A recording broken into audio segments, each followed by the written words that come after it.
The 2008 financial crisis explained. Past and present.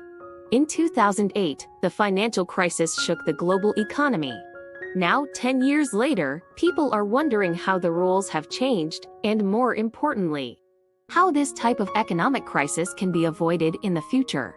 What began as a crisis in regards to the subprime mortgage market later developed into a large-scale, global financial crisis and recession. From massive bailouts to the resulting economic downturn, many are now questioning the stability and transparency of the global banking systems they previously trusted. What happened during the financial crisis? Referred to as the worst economic disaster since the Great Depression, the 2008 financial crisis devastated the world economy. This resulted in what's known as the Great Recession, which led to falling housing prices and sharp increases in unemployment. The associated repercussions were enormous and are still influencing financial systems today. In the US, more than 8 million citizens lost their jobs, approximately 2.5 million businesses were devastated, and close to 4 million homes were foreclosed in less than 2 years.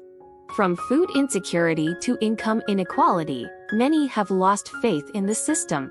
The recession officially ended in 2009, but many continued to suffer long after it, especially in the US. The unemployment rate reached 10% in 2009 and was only recovered to pre-crisis levels in 2016. What caused the Great Recession? In terms of the cause, numerous factors were to blame.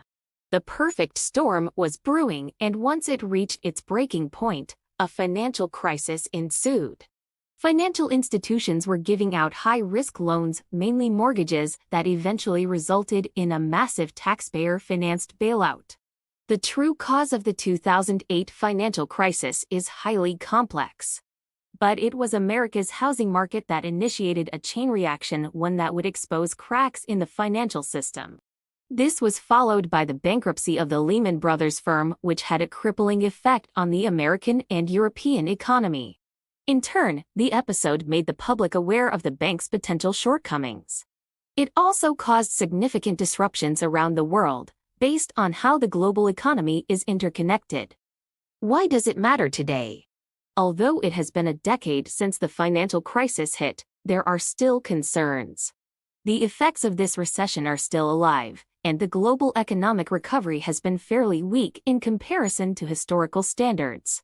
High-risk loans are being offered once again, and although default rates are low today, that could change very quickly. Regulators insist that the global financial system has been altered since 2008 and that safety measures have been considerably enhanced. For this reason, many believe that the global financial system is stronger today than it was a decade ago. On the other hand, some are still wondering, could this type of economic crisis happen again? The short answer is yes, anything is possible. Despite the many changes that were made and the new rules that were enforced, there are fundamental problems that remain.